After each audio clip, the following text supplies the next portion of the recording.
परिवारवादी पार्टियां, परिवारवाद में डूबे लोग केवल देश को लूटने के लिए राजनीति में आए हैं।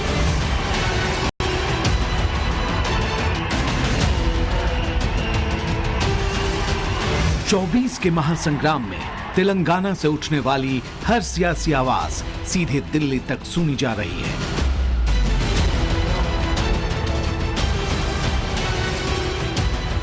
मोदी विरोध की एक ऐसी ही आवाज केसीआर परिवार की है, यानी के चंद्रशेखर राव परिवार, जिसके हाथ से तेलंगाना की सत्ता भले ही चली गई हो, लेकिन धमक अब भी कायम है।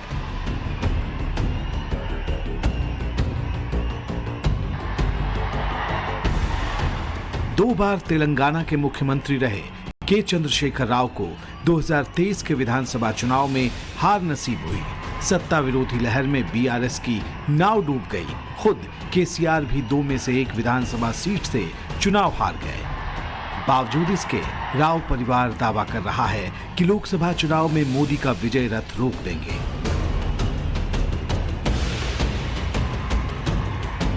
नरेंद्र मोदी सरकार ने तेलंगाना के लिए कुछ नहीं किया था, ये तेलंगाना लोगों के दिल में है। इसीलिए जो पिछले इलेक्शंस में जो 4 सीट उन लोगों को आए थे, वो 4 सीट को रिटेन करना मुश्किल है।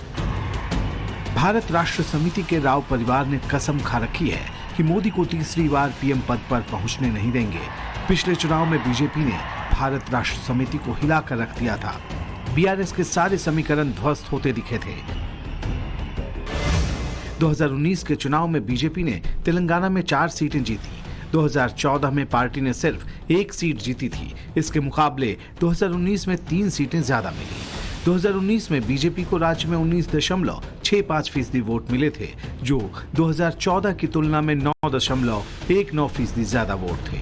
बीजेपी के वोट में आए बड़े उछाल ने सबसे ज्यादा नुकसान तब बीआरएस को पहुंचाया था। उसकी 2 सीटें घट गई थी।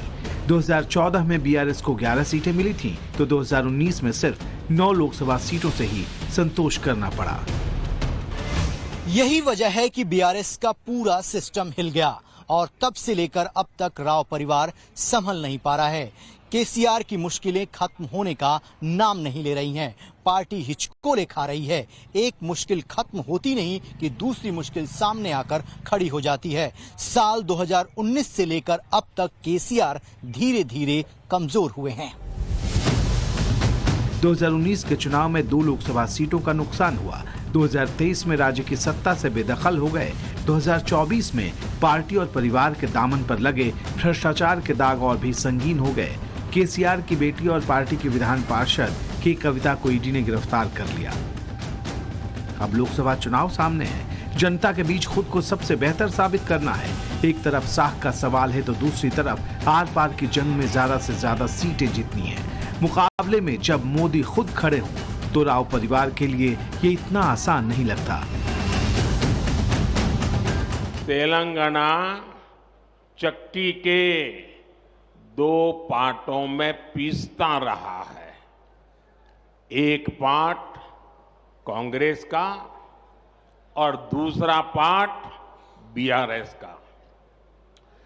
कांग्रेस और बीआरएस ने मिलकर तेलंगाना के विकास के हर सपने को चकनाचूर कर दिया है। बीआरएस को एक तरफ बीजेपी की जो बढ़ती ग्राफ है उसको रोकने की आवश्यकता है। उसके साथ साथ जो पिछले असेंबली चुनाव में बीआरएस कांग्रेस के अगेंस्ट बहुत बुरी तरह हारी है और अपना जो ग्राउंड है कई सारे जगह कई डिस्ट्रिक्ट्स में जहां बीआरएस स्ट्रांग थी वहां पे वो ग्राउंड लूज कर चुके हैं। वो ग्राउंड भी वो वापस लाना है, वो उतनी आसान बात नहीं है, क्योंकि पिछले 10 साल राज में रहने के बाद, स्टेट रूल करने के बाद जो एंटी इनकम्बेंसी थी बीआरएस के खिलाफ वो सबसे ज्यादा दिखाई दी। और अब टीआरएस पार्टी ने अपना नाम बदल दिया, नया नाम लाए हैं बीआरएस, मतलब बीजेपी रिश्तेदार समिति। अब हैदराबाद में असदुद्दीन ओवैसी भी उतने मजबूत नहीं रहे कि बीआरएस मुस्लिम वोटों के लिए उन पर नरम रवैया रखे और बदले में उसे फायदे की गारंटी मिल जाए। कांग्रेस की भी नजरें ओवैसी के वोट बैंक पर टिकी हैं। तेलंगाना के नए सीएम और कांग्रेस नेता रेवंत रेड्डी के भी ओवैसी से अच्छे संबंध हैं। उधर बीजेपी नेता बीआरएस को तुष्टीकरण करने वाली पार्टी साबित करने में जुटे हैं। खुद केंद्रीय गृह मंत्री अमित शाह ने बीआरएस और कांग्रेस पर ओवैसी के आगे सजदा करने के आरोप लगाए थे। मुझे बताओ, टीआरएस कांग्रेस दोनों मजलिस से निजाम के प्रभाव से तेलंगाना को मुक्त कर सकते हैं क्या? जोर से बोलो, कर सकते हैं? ये दोनों मजलिस के एजेंडा पर चलते हैं। बीजेपी ने विकास के कार्ड के साथ उन मुद्दों को भी राज्य में हवा दी है जिसके दम पर विरोधियों को ध्रुवीकरण का खतरा साफ नजर आ रहा है। अयोध्या में भव्य राम मंदिर निर्माण जैसे मुद्दों का भी यहां असर हो सकता है, इसलिए बीआरएस सावधान है। मोदी पर हमले को लेकर भी वो फूंक फूंक कर कदम रख रही। विजय के संकल्प की मुट्ठी बीचे, 12 सीटें से ज्यादा सीट जीतने के संकल्प की मुट्ठी बीचे और प्रचंड आवाज से बोलिए, भारत माता की, भारत माता की, जय श्री राम, जय जय श्री राम। केसीआर चाहे कितने ही धर्म संकट में हो, लेकिन उनके बेटे केटीआर लगातार तीसरे मोर्चे बनाने की बात कह रहे हैं। ये वही तीसरा मोर्चा है जो 2019 में केसीआर बनाना चाहते थे। हवाई जहाज लेकर कई राज्य में वो घूमे, लेकिन वो जहाज जमीन पर नहीं उतरा। 2019 के जैसा माहौल आज नहीं है, आज इससे अलग माहौल है। पहले वो सत्ता में थे, आज सत्ता में नहीं है और उनके साथ कई क्षेत्रीय पार्टियां भी तीसरे मोर्चे पर आने को तैयार नहीं। केसीआर ने अपनी पार्टी का नाम बीआरएस रखा इसलिए था कि राष्ट्रीय स्तर पर एक मोर्चा भाजपा और कांग्रेस से अलग होकर, क्योंकि कांग्रेस के कायम कर सकते थे। हरियाणा में उन्होंने अपनी इकाई भी बनाई थी, कुछ राज्यों में गए थे, लेकिन उनका पहला टाई फिश तो बिहार की राजधानी पटना में हो गया जब वो नीतीश कुमार से, तेजस्वी यादव से मिलने आए थे और एक प्रेस कॉन्फ्रेंस में बैठे थे, वो पत्रकारों से बात कर रहे थे। उसी बीच नीतीश उठ गए थे उसमें से और कहते रहे थे कि अरे बैठिए बैठिए, चले गए थे। तो केसीआर को इस समय कोई पूछने वाला नहीं है। तीसरे मोर्चे की कोई संभावना इस समय नहीं है। जो है या तो INDIA है या एनडीए है या फिर अकेले लोग लड़ रहे हैं। प्रोजेक्ट केसीआर जो बीआरएस के रूप में उभरा था, पहले वो तेलंगाना राष्ट्र समिति थी, लेकिन बाद में वो भारत राष्ट्र समिति के रूप में उन्होंने ऑल इंडिया पार्टी बनाने की कोशिश की, लेकिन वो इरादे उनके फेल हो चुके हैं। विधानसभा में जो अपना वर्चस्व कायम नहीं रख सका, वो तीसरा मोर्चा क्या बनाएगा? राजनीति की चाल अगर इतनी ही सदी होती तो फिर बात ही क्या थी। वक्त की रफ्तार से अगर बीआरएस ने कदम मिला लिया होता तो फिर राव परिवार की हालत कुछ और होती। न तो जनता के बीच जनाधार इतना कमजोर होता, न सत्ता से केसीआर बेदखल होते और न ही दिल्ली में हुए कथित शराब घोटाले के छींटे हैदराबाद के परिवार तक पहुंचते। लेकिन यह भी सच है कि इस वक्त भी बीआरएस के पास तेलंगाना के 37% से ज्यादा वोट हैं। 2019 के लोकसभा चुनाव में बीआरएस को 41.71% वोट मिले थे, तो 2023 के विधानसभा चुनाव में भारत राष्ट्र समिति को 37.35% वोट मिले। 2023 के विधानसभा चुनाव में बीआरएस को 10.52% वोटों का नुकसान हुआ। बावजूद इसके कांग्रेस और बीआरएस को विधानसभा चुनाव में मिले वोटों का अंतर सिर्फ 2.05% का ही है। बीआरएस को 37.35% वोट मिले तो कांग्रेस को 39.40%। भले बीआरएस तेलंगाना की सत्ता से बाहर हो गई हो, लेकिन लोकसभा चुनाव में अगर उसने विधानसभा चुनाव वाले नुकसान की भरपाई कर ली तो फिर खेल बदल भी सकता है। बीजेपी की चुनौती बढ़ भी सकती है, लेकिन पार्टी आर पार के मूड में है, वो आक्रामक रणनीति पर चल रही है।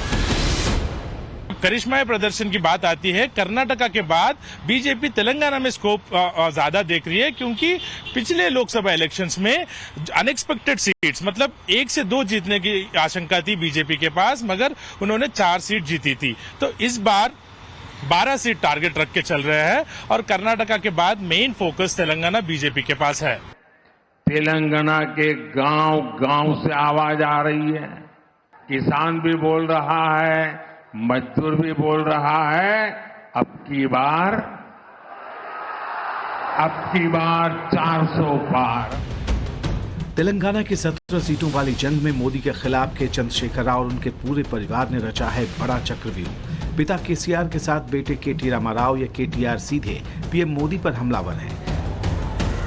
तो बीजेपी के सामने एक बहुत अच्छा मौका है यहाँ पे, क्योंकि मोदी की पर्सनल पॉपुलैरिटी तेलंगाना में काफी हाई है और इस बार हो सकता है कि वो 10 से ऊपर सीट ला पाए। मेरे ख्याल से पिछली बार 4 सीट लाए थे और 10 से ऊपर सीट लाने का मतलब ये होगा कि एक नया चैप्टर शुरू कर देंगे साउथ में, एक नई पहल उनके लिए होगी बीजेपी के लिए, और ये पहल आगे भी उनको काम आ सकती है और साउथ के स्टेट्स में।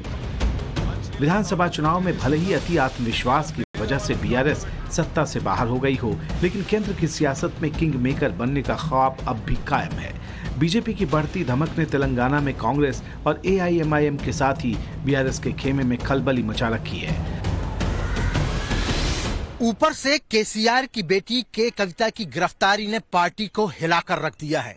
केसीआर की बेटी के कविता पर दिल्ली के कथित शराब घोटाले के आरोप लगे हुए हैं। जिस दिन नरेंद्र मोदी जी हैदराबाद में हैं, उस दिन ही उसको अरेस्ट करना ये पूरा पॉलिटिकली मोटिवेटेड है। मगर ऐसे चीज़ों से हम लोग डरने वाले में से नहीं है। हम लोगों को घबराने की कोशिश करें, धमकाने की जो कोशिश है, ये कुछ नहीं होगा। हम पूरी तरह से पूरी फोर्स से, पूरी शक्ति से आने वाले पार्लियामेंट इलेक्शंस में लड़ेंगे और अच्छे सीट तेलंगाना में हासिल करेंगे। आने वाले दिनों में सियासी बयार किस दिशा में बहेगी कहना मुश्किल है, लेकिन तेलंगाना में इस वक्त अगर कोई पार्टी सबसे ज्यादा कश्मकश, धर्म संकट और उधेड़-बुन में है तो वो बीआरएस ही है। राव परिवार को पता है कि पीएम मोदी के खिलाफ त्रिकोणीय मुकाबले में अगर एक भी दांव गलत बैठा तो फिर राज्य के साथ ही केंद्र में भी न तो धमक रहेगी और न रसूख रहेगा। जबकि सियासी मैदान में जमे रहने की ये पहली शर्त होती है। Bureau report, times now Bharat.